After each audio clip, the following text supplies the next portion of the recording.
Welcome to the monthly markets outlook call for the month of October.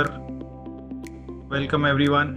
So normally हम लोग ये monthly markets outlook call Friday को करते हैं, लेकिन because Friday was a holiday और कल क्योंकि दिवाली की वजह से बहुत सारे लोग छुट्टी पे रहने वाले हैं, तो वी थॉट कि हम एक दिन पहले ही कर ले ताकि सब लोग अटेंड कर पाए. सो still people are joining. We are sending out communications for people to join us, so we will wait for 1 or 2 minutes and then we will start. meanwhile I hope कि मेरी आवाज आ रही है. Can someone just write a yes in the chat box? Radhe Radhe, happy Diwali. Rahul Lodha ji, happy Diwali to you too. So I hope मेरी आवाज आ रही है. Yes जी राहुल जी, नाथद्वार तो मैं कभी अब तक आया नहीं हूँ, बट ज़रूर आने की इच्छा बहुत है, तो ज़रूर आऊँगा. तो वहाँ दर्शन भी करेंगे और आपसे भी मिलेंगे. So we will wait for 2 more minutes.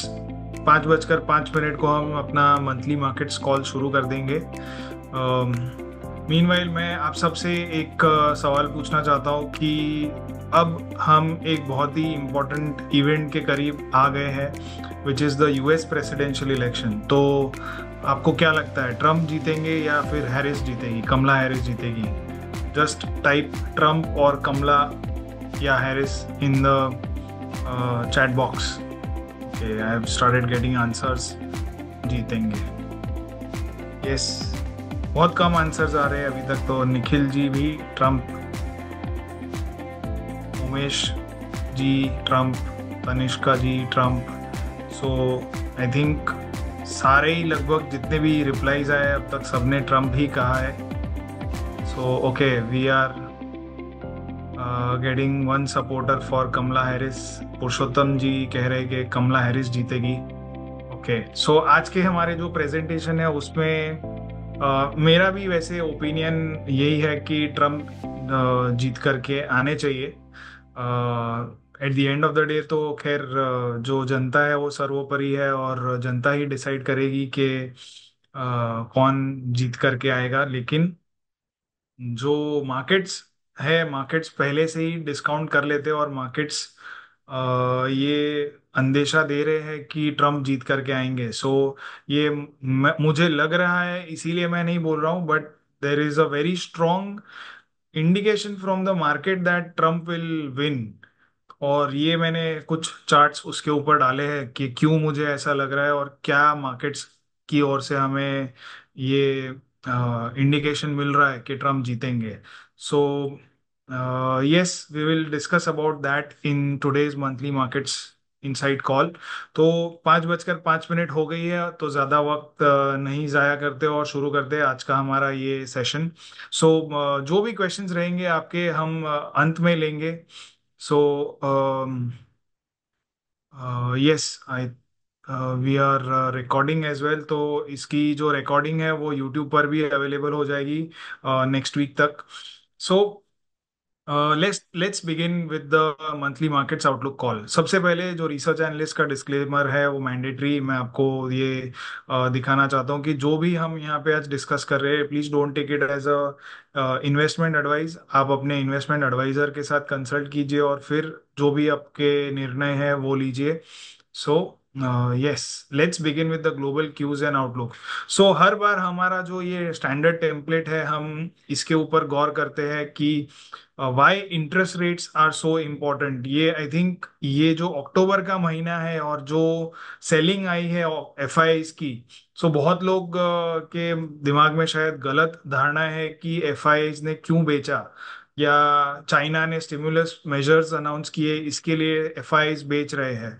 But I think that is not the case, और उसका जवाब हमें ये जो स्लाइड्स है इसमें से मिलेगा कि बेसिकली हाई इंटरेस्ट रेट्स जो होते हैं वो कंज्यूमर्स और बिजनेसेस दोनों के लिए ही खराब होते हैं. तो अगर इंटरेस्ट रेट्स हाई है तो कॉस्ट ऑफ बोरोइंग कंज्यूमर्स के लिए बढ़ती है, वो अपनी स्पेंडिंग कम करेंगे. इवेंचुअली कंपनीज के लिए ये जो फ्यूचर में रेवेन्यू और प्रॉफिट्स आने वाले हैं वो कम हो जाएंगे और वो स्टॉक प्राइसेस उसकी वजह से गिरते हैं. सेम वे कंपनीज के लिए भी कॉस्ट ऑफ बोरोइंग बढ़ती है और वो अपनी जो कैपेसिटी एक्सपांशन है या इन्वेस्टमेंट्स है वो डिले करेंगे क्योंकि बोरोइंग कॉस्ट बहुत ज़्यादा है, which will this will eventually lead to a fall in future revenues and profits or ultimately leading to a fall in stock prices. तो consumers और जो businesses है दोनों को high interest rates affect करते हैं और इंटरेस्ट रेट स्टॉक मार्केट्स को कैसे अफेक्ट करते हैं। तो इसमें एक और तीसरा एंगल आता है कि इन्वेस्टर्स का, अगर इंटरेस्ट रेट्स बहुत ज़्यादा हाई है तो इन्वेस्टर रिस्क लेना प्रेफर नहीं करेगा, उसको बिना रिस्क लिए ही अगर जो फिक्स्ड इनकम असेट्स है, बॉन्ड्स है, उसमें से अगर अच्छा खासा पैसा मिल रहा है then why will someone take risk and invest in equities. तो अगर हाई इंटरेस्ट रेट्स है तो इक्विटी में से पैसा निकलता है और वो बॉन्ड्स और सेफर असेट्स में जाता है, और अगर इंटरेस्ट रेट्स कम हो रहे हैं तो जो सेफ असेट्स है उसमें से पैसा निकल करके हाई रिस्क असेट्स में जाता है। और जो इंटरेस्ट रेट्स और बॉन्ड यील्ड्स है ये दोनों लगभग साथ साथ चलते हैं और बॉन्ड प्राइसेस है ये विपरीत दिशा में चलते हैं। So this is the standard thing that we have observed and seen, and इसी के ऊपर बाजार मोटा मोटी मेजर जो बाजार की मूवमेंट्स है वो हम ये अगर इंटरेस्ट रेट्स की मूवमेंट और बॉन्ड यील्ड्स की मूवमेंट को समझे तो we can understand and explain why something is happening in the markets. तो अभी क्या हुआ, सो अक्टूबर का महीना काफ़ी इंटरेस्टिंग रहा है बाजार के लिए। निफ्टी लगभग 5.5-6% गिर गई है और जो यूएस बॉन्ड यील्ड्स है ये जो नीचे की दिशा में जा रहे थे, the US bond yields were trending lower, लेकिन 3.599 का जो लो है, ऑलमोस्ट 3.6% का जो लो है, वहाँ से जो रैली आई है यूएस बॉन्ड यील्ड्स में ये बढ़ करके ऑलमोस्ट 4.335% के लेवल्स तक पहुँच गया है, जो कि अक्टूबर 22 का हाई था। सो ये जो इंटरेस्ट रेट्स की जब हाइकिंग साइकिल शुरू हुई थी तब ये 4.335 का लेवल टच हुआ था और उसके बाद आगे 5.021 तक भी गया है। सो अब इंटरेस्ट रेट्स कट हुए थे, 50 बिप्स इंटरेस्ट रेट्स कट हुए, लेकिन फिर भी जो बॉन्ड यील्ड्स है ये इंस्टेड ऑफ फॉलिंग, ये बॉन्ड यील्ड्स यहाँ पे बढ़ गई, और ये मेजर रीजन है कि मार्केट्स में जो हमने उठापटक देखी है। So now what is happening is के इकोनॉमिस्ट जो है वो एंटिसिपेट कर रहे हैं कि सिर्फ 50 बिप्स की एडिशनल कट होगी 2024 में। तो जब हमने साल ये 2024 शुरू किया था then we had started with the expectation के लगभग 3% के करीब का इंटरेस्ट रेट कट आएगा, लेकिन वो आ नहीं रहा है। और इनफैक्ट जो अभी एंटिसिपेशन है या जो एक्सपेक्टेशंस है वो कम हो गई है कि जो पहले बड़ा रेट कट एक्सपेक्टेड था, तो इट वाज एक्सपेक्टेड कि रेट्स कट होकर के लगभग 3% के करीब पहुंच जाएंगे ओवर द लॉन्गर पीरियड, जो टर्मिनल रेट है वो। लेकिन ये जो एक्सपेक्टेशन है ये धीरे धीरे कम हो गई है और अभी यहाँ से गैप जो दिखा रहा है, जो मार्केट्स एंटिसिपेट कर रहा है, वो सिर्फ 1.4% यानी 140 बिप्स की रेट कट की एक्सपेक्टेशन कर रहा है, और 2024 में ये लगभग 50 बिप्स की एक्सपेक्टेशन कर रहा है मार्केट्स। तो जो एक्सपेक्टेशन है रेट कट्स की वो कम हो गई, और जैसे हमने पहले देखा था कि अगर इंटरेस्ट रेट्स कम होते तो ये बाजार के लिए अच्छा होता है। तो जो एक्सपेक्टेशन थी कि और हमेशा मार्केट्स आगे की सोचता है, तो जो एक्सपेक्टेशन थी कि आगे जाकर के रेट कट्स होंगे ये नहीं हुए, और इसीलिए हमारे मार्केट्स ने बहुत नेगेटिवली रिएक्ट किया है। So US markets have still been very very strong, almost new high पर ही चल रहा है अभी भी, लेकिन हमारा मार्केट्स जो है वो खास करके जो यूएस बॉन्ड यील्ड्स है उसके साथ काफ़ी कोरिलेटेड है। तो ये चार्ट मैं हर बार आपको बताता हूँ कि why it is necessary to look at US bond yields to understand कि हमारा मार्केट्स में क्या होगा।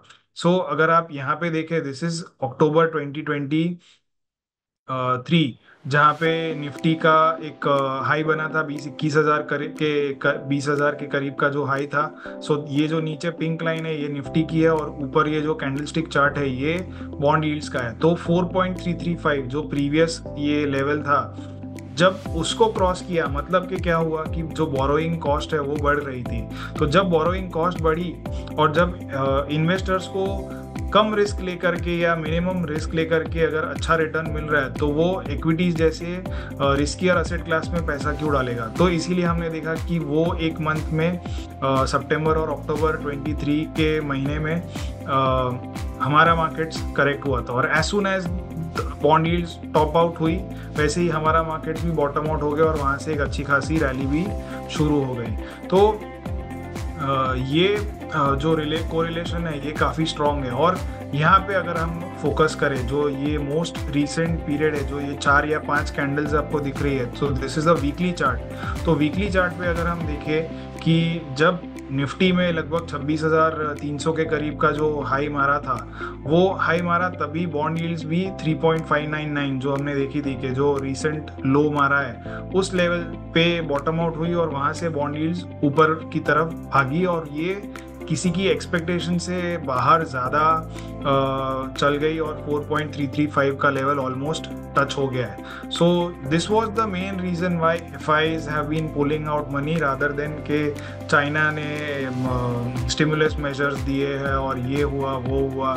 सो I think this is the very strong and effective template to look at why FIs pull out money और why FIs invest money। तो मैं आपको बता देता हूँ कि जब ये बॉन्ड यील्ड्स फिर से नीचे जाना शुरू हो जाएंगी तो FIs फिर से हमारे मार्केट्स में इन्वेस्ट करना शुरू कर देंगे। तब तक के लिए मार्केट्स में भी थोड़ा रेंज बाउंड रहे, चॉपी रहे, लेकिन बहुत बड़ा पैसा है FIs का जब तक ये बॉन्ड यील्ड्स नीचे नहीं गिरती है तब तक शायद ना आए। सो this is strong and very effective template that everyone must keep in mind. आपको सुबह उठ के यूएस बॉन्ड यील्ड्स क्या कर रही है ये आपको ज़्यादा हमारे मार्केट्स के बारे में बता देगा अदर देन के S&P 500 या डाउ जोन्स ने क्या किया। तो अगर आप चार्ट खोल के देखें S&P 500 has been trading at all time highs. तो अक्टूबर के महीने में हमारा दोनों मार्केट्स ऑलमोस्ट ऑपोजिट डायरेक्शन में गया है। Indian markets have fallen whereas US markets have risen. तो ये एक्सप्लेन नहीं करता है कि हमारा मार्केट्स क्यों नीचे जा रहा है, लेकिन if you look at the US bond yields तो ये बहुत ही इफेक्टिवली एक्सप्लेन करेगा कि why our markets have gone down और why FIIs have pulled out money. क्योंकि उनको सीधा सीधा हिसाब है कि अगर उनको अपने होम कंट्री में ज़्यादा रिटर्न्स मिल रहे हैं, कम रिस्क लेके ज़्यादा रिटर्न्स मिल रहे हैं और उनका मार्केट तो ऐसे ही चल रहा है, तो why will they take risk when Indian markets were trading at expensive valuations. तो ये हो गई यूएस मार्केट्स या यूएस बॉन्ड यील्ड्स की बात।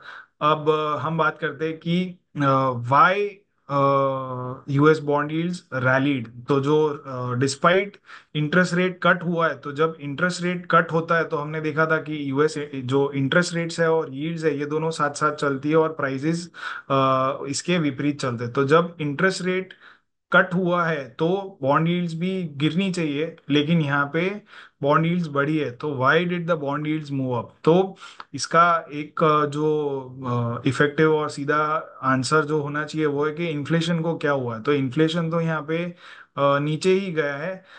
जो मेन हेडलाइन इन्फ्लेशन है वो 2.5% पे आया है, लेकिन जो कोर इन्फ्लेशन है, कोर इन्फ्लेशन मतलब कि क्या, कि जहाँ पे हम फूड और एनर्जी, सो एनर्जी में ऑयल एंड गैस आ जाता है, तो जो क्रूड ऑयल या पेट्रोलियम के प्राइसेस है उसको निकाल दो और फूड के जो प्राइसेस है उसको निकाल दो। ये दोनों को क्यों निकालते हैं? बिकॉज ये काफ़ी वॉलेटाइल होता है और ये बहुत सारी चीज़ों जैसे कि नेचर या जियोपॉलिटिकल टेंशन्स की वजह से इस पे इफेक्ट आ सकता है। तो इसको हम हटा करके कोर इन्फ्लेशन का नंबर देखते हैं। तो core inflation is still above 3%, और इसमें रिसेंटली हमने एक स्पाइक भी देखी थी। तो instead of falling the core inflation went up और वो 3.3% पे अभी फिलहाल प्लेस्ड है, which is if you see 1994 से लेकर के 2022।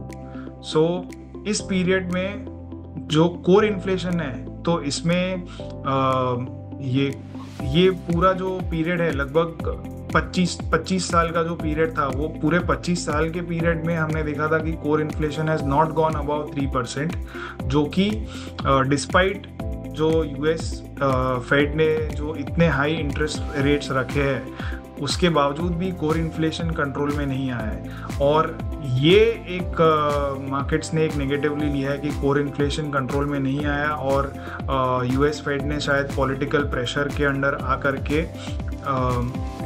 इंटरेस्ट रेट्स कट करना शुरू कर दिया है।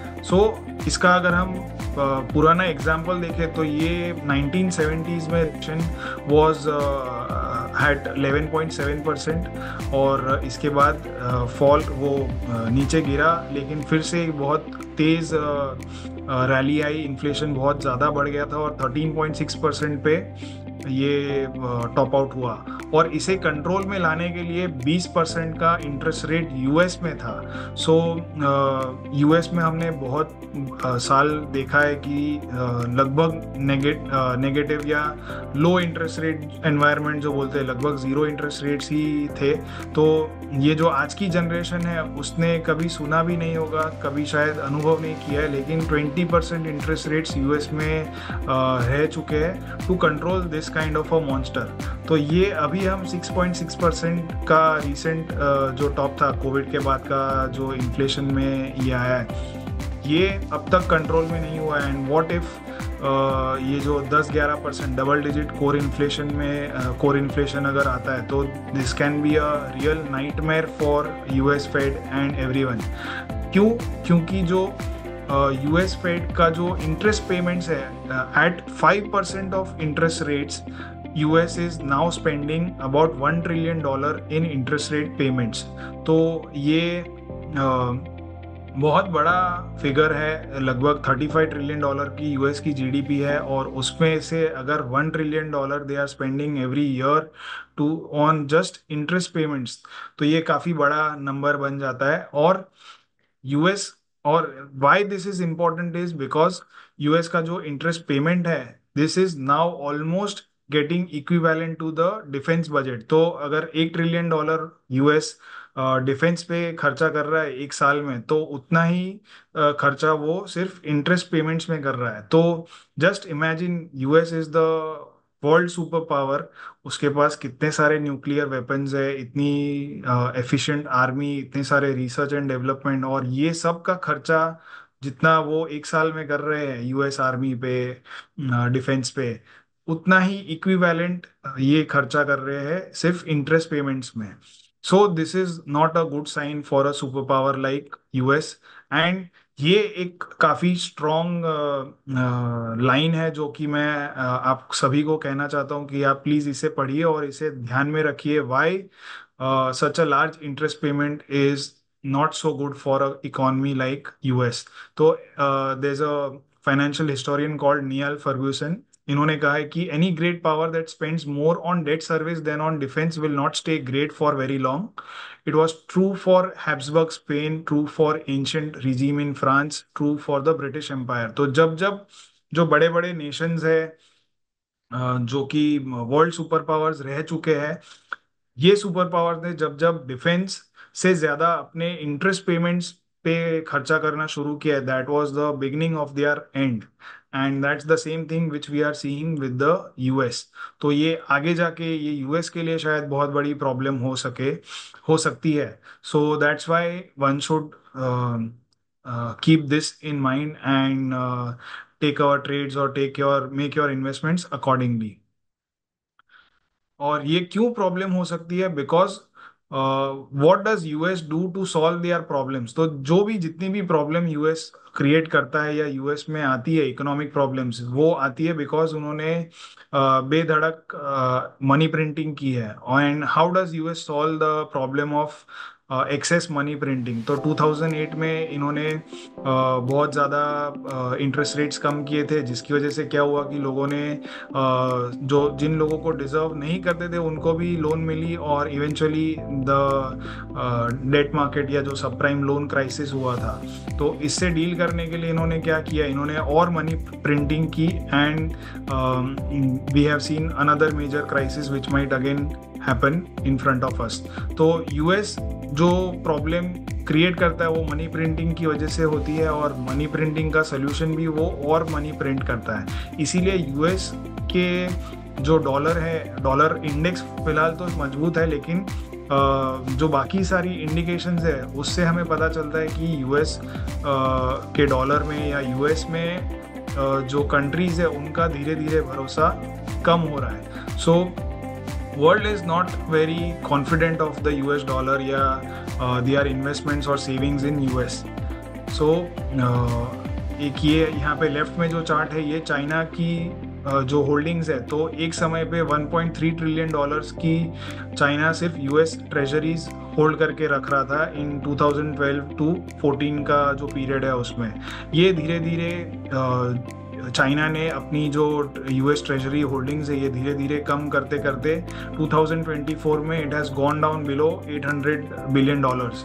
तो China has been offloading US treasuries like anything. तो जो यूएस को फ्री में पैसा मिल रहा था जब ये 2012-14 की जो बात है, तब ऑलमोस्ट जीरो इंटरेस्ट रेट्स था. तो कैन यू इमेजिन कि आप जीरो या नेग्लिजिबल इंटरेस्ट रेट्स दे रहे हो और फिर भी आपके यहाँ लोग पैसा पार्क कर रहे हैं. सो जस्ट इमेजिन कि एसबीआई या एचडीएफसी बैंक कल से जो 7% की फिक्स डिपॉजिट है इसको घटा करके 0.5% कर दे और फिर भी लोग उनके यहाँ लाइन लगा के खड़े टू पार्क देयर डिपॉजिट्स. तो इस तरह की हालत यूएस में थी. एंड ये अब धीरे धीरे ख़त्म हो रहा है कि जो 1.3 ट्रिलियन डॉलर की ये जो चाइना की होल्डिंग्स थी ये कम हो करके it has gone down below 800 billion dollars. और जो सेंट्रल बैंक्स है जो गोल्ड में बहुत ज़्यादा निवेश नहीं करती थी, ये 2010 से अगेन गोल्ड की होल्डिंग्स बढ़ा रही है. और 2024 में हमने देखा कि central banks world over have bought highest ever quantity of gold. आज ही की न्यूज़ है कि जो आरबीआई है उसने धनतेरस के दिन काफ़ी एक बड़ी अमाउंट में गोल्ड वापस ले आए हैं. तो जो हमारा भी गोल्ड यूके में स्टोर रहता था वो वापस लेके आए. सो और इसका अनदर रीजन इज कि जब रशिया की 600 बिलियन डॉलर्स यूएस ने फ्रीज कर दिए आफ्टर रशिया अटैक यूक्रेन. तो जो कॉन्फिडेंस है कि मेरा पैसा सेफ है यूएस में या यूके में या यूरोप में सेफ है, वो कॉन्फिडेंस हिल गया and people are again moving back to traditional real assets जो कि इन्फ्लेशन से बचा करके रखती है. सो gold is again one of them and that is the reason why we are seeing के गोल्ड और इक्विटीज ये दोनों ही साथ साथ में आज चल रहे हैं. So we have been sharing this particular view और chart with all of our participants जो मंथली मार्केट इनसाइट कॉल पे आते हैं. आपने ये चार्ट ज़रूर देखा होगा. मैं लगभग 1 साल से या उससे भी ज़्यादा समय से मैं गोल्ड पर बुलिश हूँ. तो I remember the first time when I spoke of gold और कि गोल्ड आपके पोर्टफोलियो में होना चाहिए और यहाँ से हम बहुत बड़ी तेज़ी देख रहे हैं, वो अक्टूबर 23 में था. सो लगभग 1 साल हो गया है हम गोल्ड पे बुलिश हैं and that was the time when gold was just breaking out of the 10-12 year consolidation. तो $2000 का काफ़ी स्ट्रॉन्ग ये रेजिस्टेंस था, कंसोलिडेट हुआ आफ्टर 2011 का टॉप और ये कप एंड हैंडल फॉर्मेशन बनी थी और उसके बाद से ये ब्रेकआउट आ रहा है. So this is international gold और मेरे जो लॉन्ग टर्म टारगेट्स है वो और भी ज़्यादा बड़े हैं. सो $2600 का तो टारगेट आ चुका है. अब नेक्स्ट लेवल जो है वो $3300 का है in international gold and eventually the longer term target is even higher. So just because लोगों को डॉलर में इतना कॉन्फिडेंस नहीं है and they want to have their money in hard real assets, तो गोल्ड की तरफ ज़्यादा रुझान जा रहा है और लोग ज़्यादा गोल्ड प्रेफर कर रहे हैं. And again, this brings me back to the thing why people are preferring gold because जैसे कि हमने देखा जो कोर इन्फ्लेशन वाला मैंने चार्ट बताया था कि 1970s में डबल स्पाइक आई थी और वो स्पाइक को कंट्रोल करने के लिए 20% के यूएस के इंटरेस्ट रेट्स लेवल भी देखे हैं. सो अगर ये इन्फ्लेशनरी स्पाइक वाला सिनारियो आता है तो और already we are going through that phase, तो अगर इन्फ्लेशन वापस लौटता है, डबल स्पाइक आती है, तो गोल्ड एंड सिल्वर जो हार्ड एसेट्स है वो उसमें रैली आएगी. तो people are buying in anticipation के ऐसा कुछ हो सकता है या होगा और इससे बचने के लिए we should buy gold. So it's like a self fulfilling prophecy. Now अब हम बात करते हैं कि एक और चीज ये भी फ्यूल कर रहा है जो यूएस बॉन्ड यील्ड्स में जो हो रहा है. तो जैसे कि आप सब लोग एक्सपेक्ट कर रहे हैं कि ट्रम्प जीतेगा. And even I am saying कि based on the market data I feel कि Trump might win. एंड उसके जो सपोर्टिंग दो चार्ट है वो मैं अब प्रेजेंट करना चाहता हूँ कि जो बेटिंग मार्केट है तो यूएस में बेटिंग इज लीगल. तो US Polymarket, Kalshi, US predict, ये सारी वेबसाइट्स है जहाँ पे बेटिंग होती है on lots of things. And presidential election is one amongst them. तो लगभग सारे ही जो ये बेटिंग साइट्स है उसमें ट्रम्प की जो जीत की प्रोबेबिलिटी है it is very high. It is almost above 60% chance that they are giving that Trump will be back in the Oval Office. तो अब जो ट्रम्प अगर वापस इलेक्ट होके आते हैं तो जनरली वी नो कि Trump is a growth oriented president. And अगर ग्रोथ की बात करें तो ग्रोथ के साथ साथ थोड़ा इन्फ्लेशन भी आता है. So if Trump is back in the office तो ग्रोथ के साथ इन्फ्लेशन आएगी. उसके अलावा he is also a protectionist. He his policies are protectionist. और वो कहते हैं कि चाइना से अ, हमें टैरिफ्स बढ़ाना चाहिए, चाइना के साथ हम ट्रेड नहीं करेंगे और दे आर नॉट फेयर. तो we will increase the tariffs.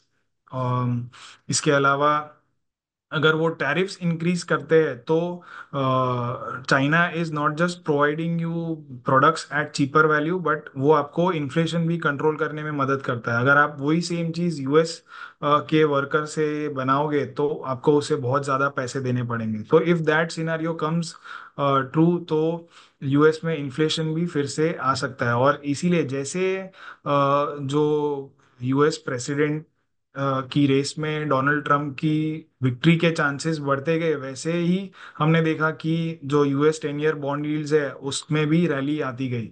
So this could be one of the reasons that market might be anticipating के इन्फ्लेशन माइट बी बैक या डोनाल्ड ट्रंप की जो पॉलिसीज है वो बहुत ज़्यादा फेवरेबल नहीं होगी. सो bond yields have seen a spike and which has again led to the fall in our markets. अब इसके अलावा एक और स्ट्रॉन्ग जो चीज है कि क्यों ट्रम्प इलेक्ट होके आ सकते हैं. तो ट्रम्प की आई थिंक सिर्फ एक ही लिस्टेड कंपनी है which is Trump media and technology group, TMT ये नाम की ये कंपनी है जिसका सितंबर में लगभग 25 सितंबर के आसपास, today it is 30th of October, तो ये जो लो बनाया है ये 25 सितंबर का लो था. और ये लगभग $12 का लो था और आज का जो हाई है वो लगभग $51 का है. So this is a jump of 357% in Trump's company. तो ये, और ये छोटी कंपनी नहीं है. इस कंपनी का मार्केट कैप लगभग $2.5 बिलियन का था. और $2.5 बिलियन के मार्केट कैप से ये 10,000 बिलियन डॉलर का मार्केट कैप हो गया. तो 2.5 बिलियन इज रफली 16,000 करोड़ का मार्केट कैप. और ये 16,000 करोड़ का मार्केट कैप आज अभी 80,000 प्लस करोड़ रुपीस का मार्केट कैप बन गया है. So this has become a very large company. तो ये एक स्मॉल कैप कंपनी से लार्ज कैप कंपनी सिर्फ एक महीने के अंदर अंदर ऑलमोस्ट बन गई है. And the kind of rally that we have seen in this stock, तो 20-20% की मूव्स हमने, ये 20%, 11%, अगेन आज 8-9% की रैली देखी थी. सो market is and by this price action I think market is anticipating कि ट्रम्प शायद जीत कर आए. और अगर वो जीत कर आ भी जाते तो आई थिंक कि ये जो हमने रैली देखी है शायद कूल ऑफ हो जाए. तो जो स्टैंडर्ड मार्केट में कहावत है कि buy on rumour sell on news, तो maybe it might happen कि वंस ही इज इलेक्टेड ये शायद जो रैली है थोड़ी कूल ऑफ हो जाए. और अगर वो से लेट से इलेक्ट होके आते ही नहीं है तो ये डेफिनेटली कूल ऑफ हो ही जाएगा. So in both the cases chances are के the stock might see a cooling off period after the elections.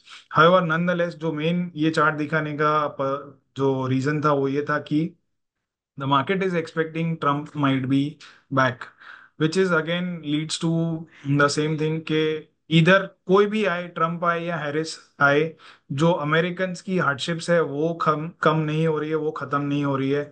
So I have been showing you lots of charts in our monthly markets insight, के जहाँ पे जो unemployment rate है वो धीरे धीरे शायद स्पाइक हो रहा है. इसके अलावा जो डेट डिलिंक्वेंसीज है, तो auto loan delinquencies, credit card loan delinquencies, student loan delinquencies, ये सारी धीरे धीरे बढ़ रही है. So the hardships for American is rising day by day. And इसके अलावा जो स्मार्ट इन्वेस्टर्स है लाइक वॉरेन बफेट, तो Warren Buffett has been on a selling spree. उन्होंने बैंक ऑफ अमेरिका के जितने भी स्टॉक्स वो ओन करते थे सारे के सारे बेच दिए हैं. Another smart investor like Ray Dalio who owns the largest hedge fund in US, इन्होंने भी जो बैंक ऑफ अमेरिका के शेयर्स है और दूसरे बैंकों के शेयर्स है वो उन्होंने बेच दिए हैं. इसके अलावा there is a very good trader और investor whose name is Paul Tudor Jones, जो जॉर्ज सोरोस के साथ काम करते थे. और उस वक्त जॉर्ज सोरोस ने लगभग 1990 में $1 बिलियन का प्रॉफिट बनाया था बाय सेलिंग ब्रिटिश पाउंड. और ये ट्रेड जो उन्होंने आइडेंटिफाई किया था वो पॉल टूडर जोन्स की वजह से ही किया था. तो Paul Tudor Jones has also been saying के he's been buying gold, he's been buying bitcoins, and he doesn't have much confidence in the US markets. तो इसीलिए वो अपना कैपिटल प्रोटेक्ट करने के लिए गोल्ड और बिटकॉइन जैसी चीजों में पैसा लगा रहे हैं. So based on all of these things we believe के शायद इलेक्शंस के बाद थोड़ी बाजार में वॉलेटिलिटी, यूएस मार्केट्स में वॉलेटिलिटी बढ़े. And depending on which way the public votes, there might be lot of volatility which we might see in their markets.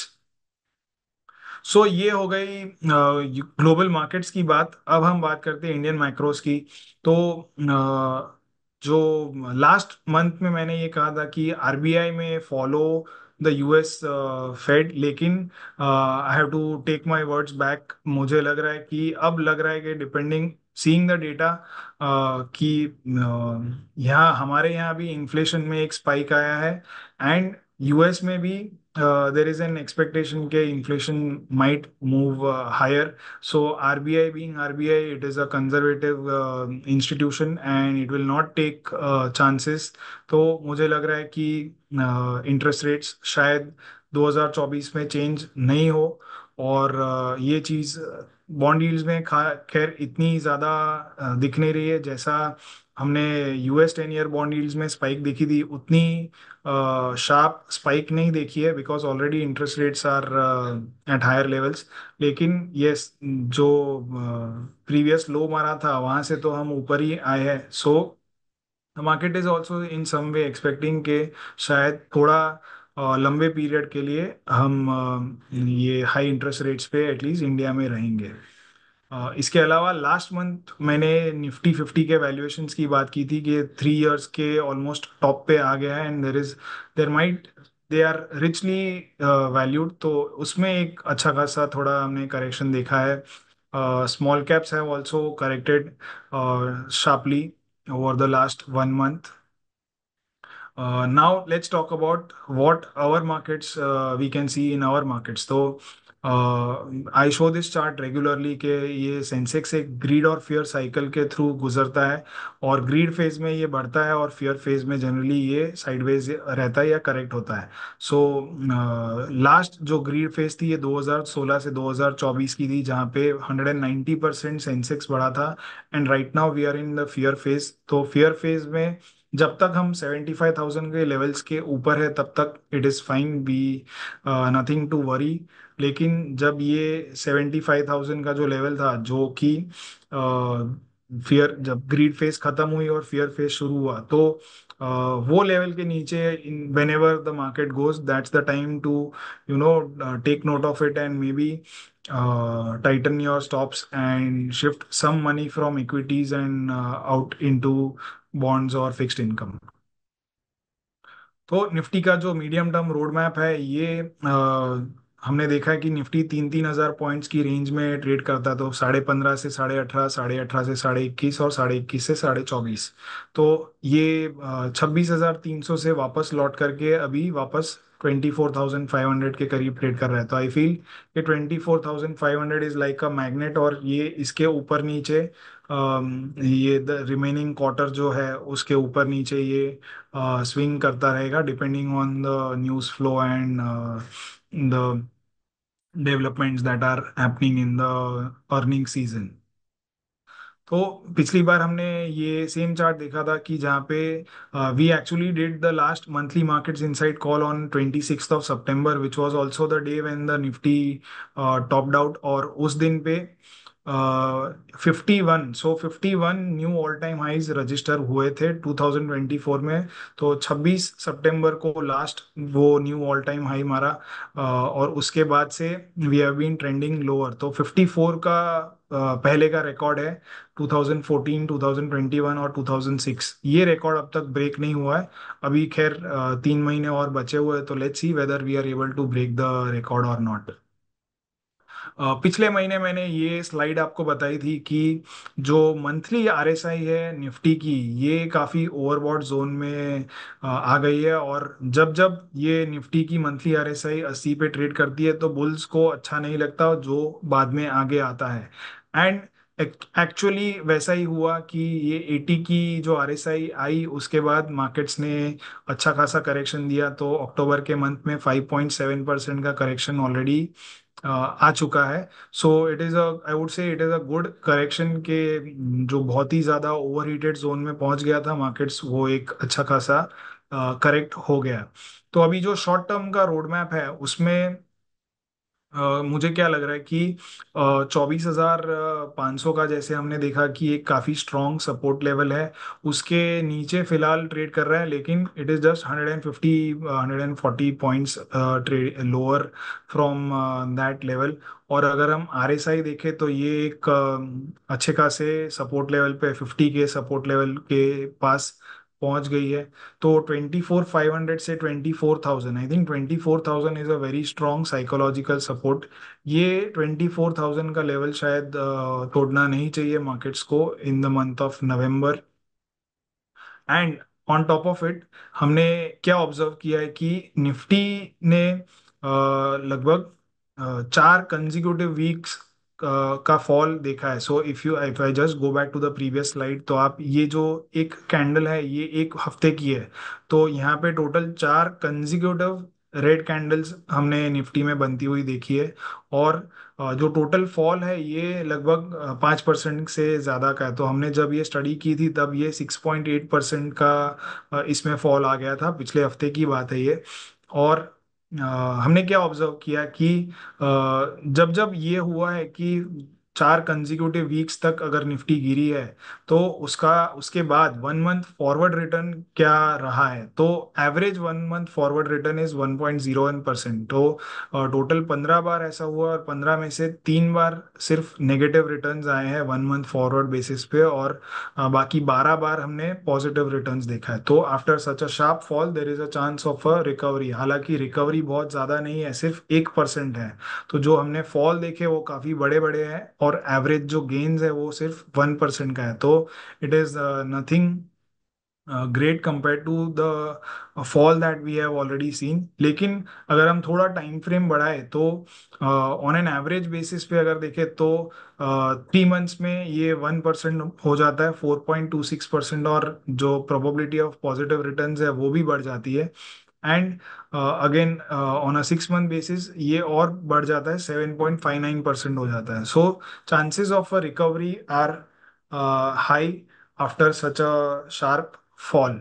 तो शॉर्ट टर्म में तो एटलीस्ट हमें ये लग रहा है कि जो 24,000 का लेवल है ये शायद बाजार में टूटेगा नहीं, until and unless something dramatic happens. तो लेट्स से जो यूएस प्रेसिडेंशियल इलेक्शंस के रिजल्ट्स आते हैं ये शायद बाजार को पसंद नहीं आते, और US markets already all time high पे ट्रेड कर रहा है।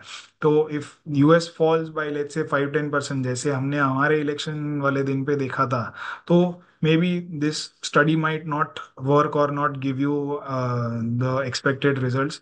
लेकिन otherwise I think कि मोटा मोटी we have given good correction, और अगर वर्ल्ड मार्केट्स आर स्टेबल तो एक मंथ में हम वापस से थोड़ा बहुत रिकवर कर जाएंगे। सो this is what the short term road map looks like.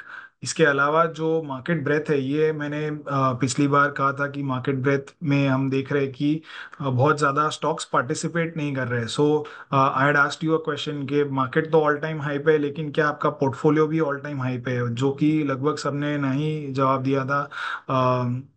और ये हम देख भी रहे थे कि जो number of stocks trading above दिया 20, 50 और 200 day moving average was consistently lower.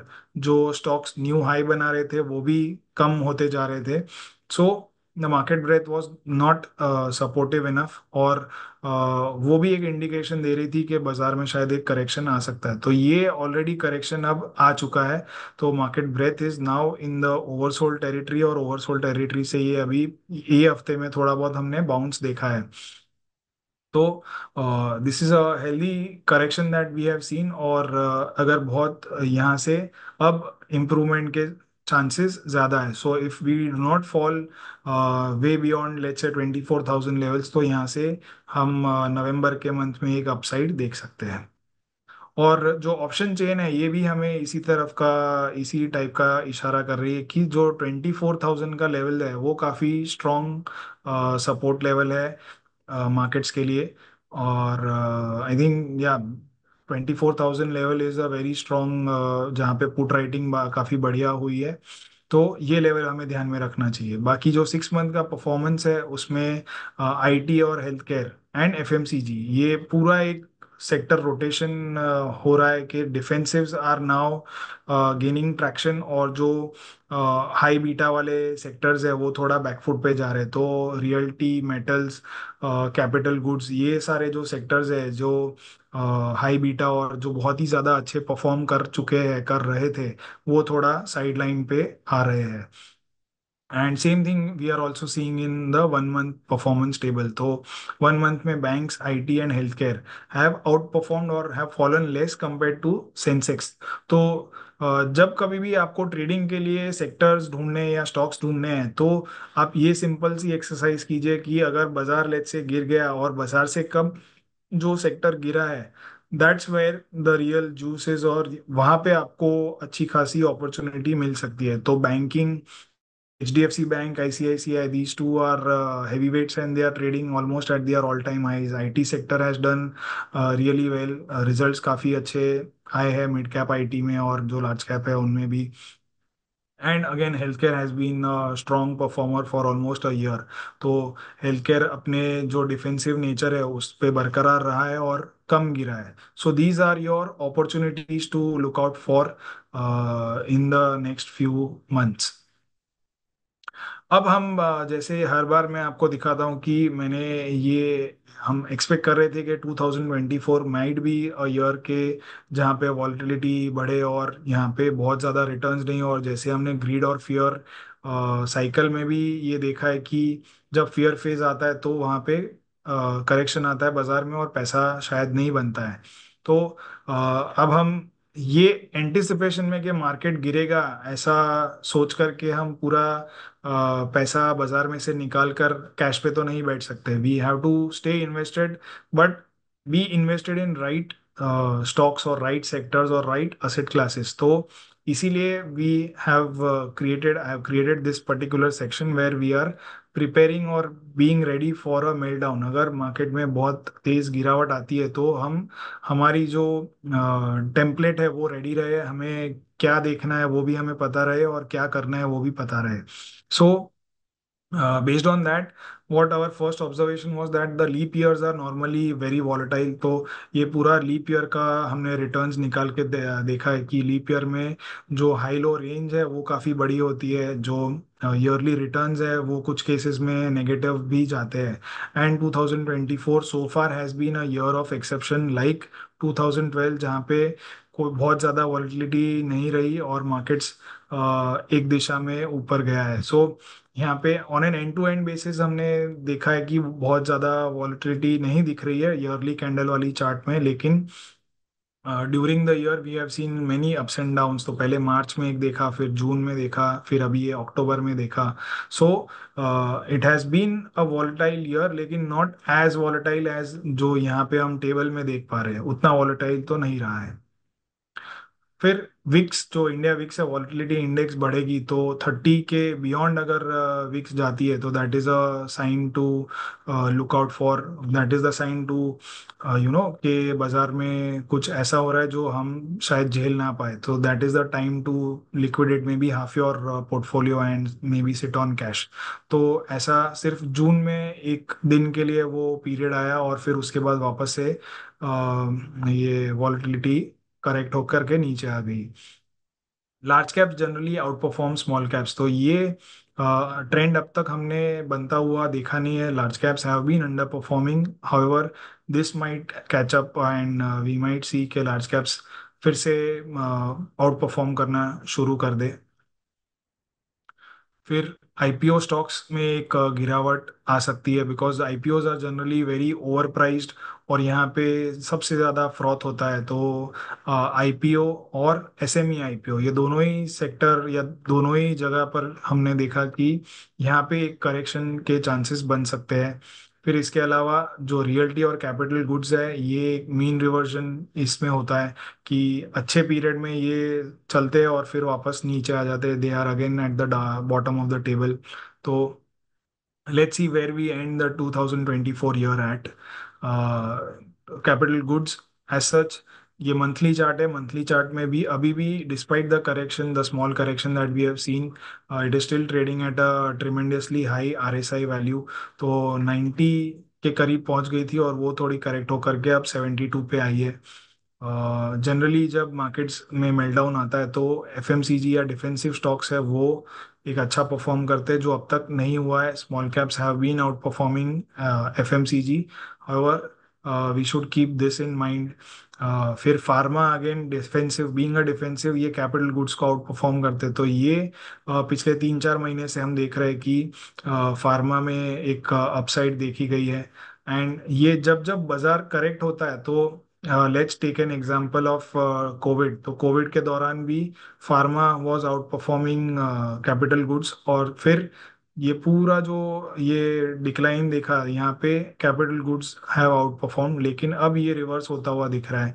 Same चीज thing happened in during the 2004 से 7 का बुल रन के फार्मा कंटिन्यूअसली अंडर परफॉर्म किया, लेकिन जब कोविड ये 2008 में टॉप आउट हुआ तो pharma again started moving higher. इसके अलावा gold out performs equities in times of correction, या जब बेयर मार्केट आता है तो ये हमने देखा है कि पिछली बार मैंने ये कहा था कि गोल्ड और जो सेंसेक्स, जो सीएनएक्स निफ्टी का रेशियो है वो लोएस्ट लेवल्स पे, और यहाँ से एक स्पाइक आ सकता है, तो वो आ गया है। और अभी लेट्स से अगर मार्केट्स करेक्ट होते हैं तो ये और भी ज़्यादा कंटिन्यू रह सकता है। Again, gold moves higher in times of crisis. तो this is the same chart which I showed you earlier.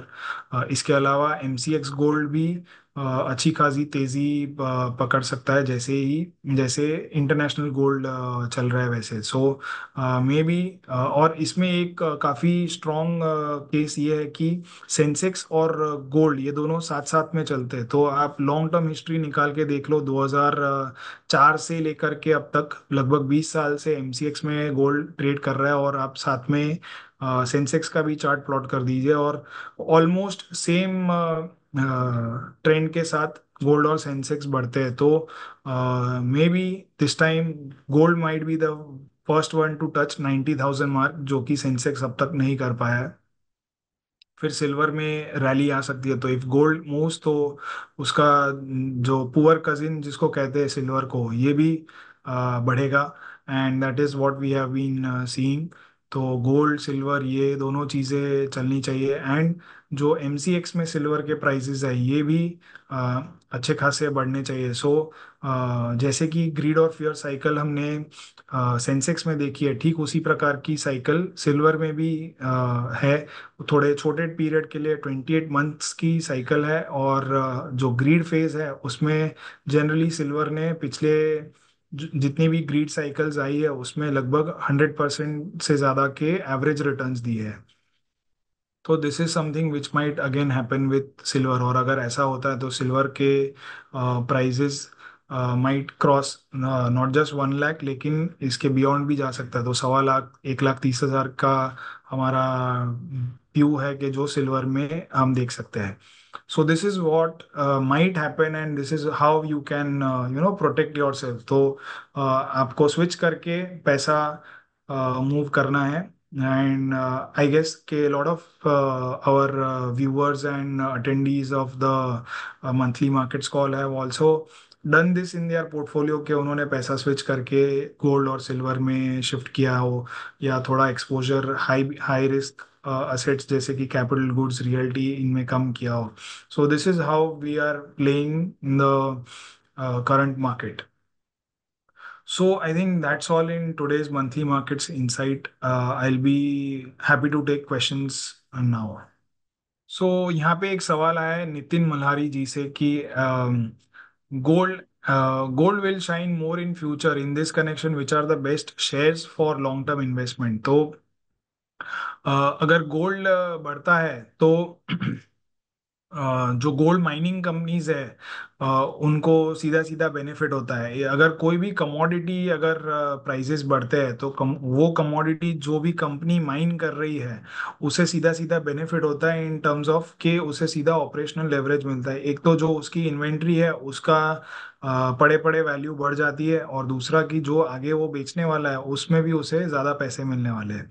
So not, it is not just with gold but any other commodity where we are seeing के आगे जा करके prices बढ़ सकते हैं। तो ये सारी कमोडिटी के जो मैन्युफैक्चरर्स है या जो माइनर्स है इनको बेनिफिट होगा। तो गोल्ड के लिए gold mining companies, unfortunately India में बहुत ज़्यादा कोई गोल्ड माइनिंग कंपनीज है नहीं, तो फॉरेन मार्केट्स में गोल्ड माइनिंग कंपनीज है। but lot of retail investors are not able to buy these gold mining companies, या तो ये एक थोड़ा सा रोड ब्लॉक है to benefit from the gold trend. इसके अलावा इनडायरेक्ट प्लेस में ज्वेलरी स्टॉक्स हो जाते हैं, या फिर जो गोल्ड लोन कंपनीज है ये हो जाती है। So these are straight beneficiaries of rising gold prices.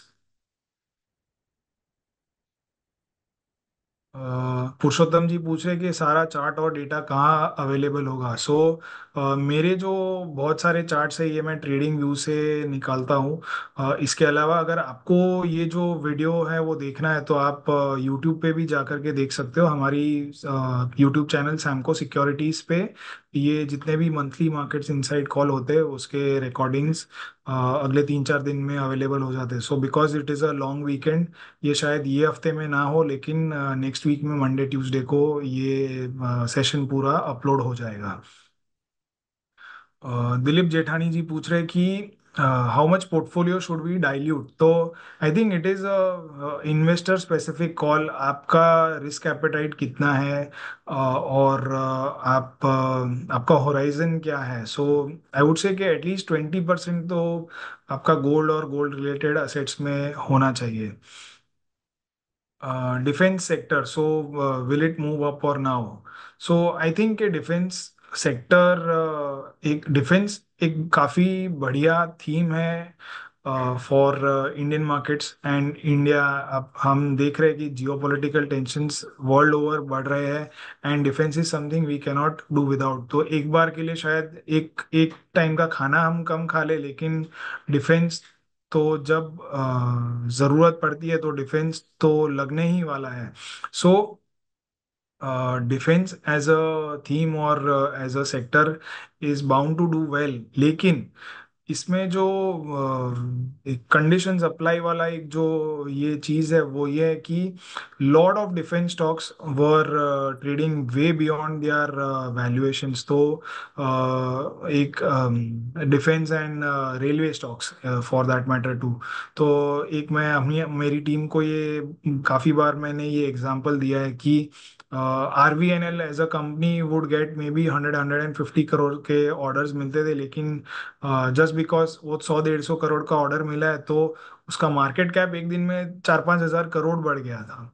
So this is like a clear sign of euphoria के बस अंधी तेजी है, कुछ भी हो हमें शेयर खरीदना है। So the same thing was happening in defence stocks as well. तो शिपयार्ड कंपनीज हो गई या जो HAL, ये सारी कंपनीज अपने जो इंट्रिंसिक वैल्यू है, जो जस्टिफाइड वैल्यूएशंस है, उसके बहुत ज़्यादा ऊपर चली गई। और हमने ये ऑब्जर्व भी किया है कि बाजार में जब बहुत ज़्यादा प्राइस ओवर पे कर देते हो तो वो सालों साल तक आप, कंपनी तो बढ़िया परफॉर्म करती रहेगी, लेकिन शायद आपको प्राइस वाइज वो सेक्टर में बने रह करके पैसा नहीं बने। तो may be defence is probably one of that cases के जहाँ पे सेक्टर अच्छा करेगा, ज़रूरत भी है हमें डिफेंस की, लेकिन शायद returns wise, absolute return wise, we might not see such good return. So another question is which sector are you bullish on considering Trump win or loss in US election? Will it be negative for pharma companies with more exports if he does not win? I think it is a very fluid situation right now. Um, US में I think pharma as a story is going to stay irrespective of whether Trump wins or loses. Pharma में हमने देखा है कि अगले 2024 से लेकर के 2029 30 में there are lot of patent, lot of drugs are going off patent. तो जब भी इसको हम पेटेंट क्लिफ कहते हैं, तो जब बहुत सारे ड्रग्स ऐसे ऑफ पेटेंट जा रहे हैं, तो ये जेनेरिक मैन्युफैक्चरर्स के लिए एक बहुत अच्छा एग्जाम्पल हो जाता है, एक बहुत अच्छी अपॉर्चुनिटी हो जाती है। तो ये लास्ट हमने देखा था 2011 से 15 के मार्केट में ये पेटेंट क्लिफ हुई थी, और वो पीरियड में अगर आप चार्ट खोल करके देखें तो Nifty pharma index, BSE health care index has done phenomenally well. और उसके बाद अब ये मौका आया है। So I think pharma as a theme will do well in either conditions के। अगर बाजार यहाँ से करेक्ट भी होता है तो शायद pharma will fall less, and if the markets do well तो pharma will continue to do well. तो I don't think it pharma has any, maybe थोड़ा नी जर्क रिएक्शन आ जाए, लेकिन फार्मा को कोई खास इम्पैक्ट नहीं पड़ेगा। Can we increase our exposure to silver? Yes, probably अगर आपने बिल्कुल भी एक्सपोजर नहीं लिया है, तो this is a good chance to take the exposure in silver as well as gold. So this is a classic question, sir gold अभी इतना ऊपर है, क्या करे या ले? So this is what someone is asking. तो मेरा जवाब यही रहेगा कि सर मैं पिछले 1 साल से बोलता आ रहा हूँ कि गोल्ड और सिल्वर बाय कीजिए, बाय कीजिए। और अभी भी ये खराब टाइम नहीं है। मे बी थोड़ी रैली आ गई है तो शायद थोड़ा कूल ऑफ के लिए वेट करो, लेकिन अगर बहुत ज़्यादा एक्सपेक्टेशन है कि ये नीचे आएगा तो ही हम लेंगे, तो हमेशा वेट ही करते रह जाओगे। सो बेटर टेक, कहते हैं ना कि टोकन पोजीशन तो ले ही लो अगर बिल्कुल भी नहीं लिया है तो। And then see whenever you get a opportunity. जैसे कि मैंने कहा कि 2004 से लेकर के 2024 20 साल का डेटा देख लीजिए आप। MCX गोल्ड का चार्ट प्लॉट कीजिए आप, ट्रेडिंग व्यू में ये चार्ट प्लॉट कर पाएंगे, लेकिन वहाँ पे आई थिंक डेटा सिर्फ 2016 से अवेलेबल है। So but anyways you can find the data for MCX gold easily on Yahoo finance और सम अदर वेबसाइट्स। तो आप गोल्ड और सेंसेक्स का चार्ट प्लॉट कीजिए और देखिए कि गोल्ड के साथ साथ सेंसेक्स कैसे परफॉर्म किया है। तो 2008 के मार्केट में गोल्ड में जो 2011 में गोल्ड में एक करेक्शन आया था, वो था लगभग 30% का। लेकिन सेंसेक्स में 2008 में 60% का करेक्शन आया था। तो returns wise gold has given equivalent return compare to Sensex, but जो ड्रॉडाउन है, जो रिस्क है, वो आधा हो गया है।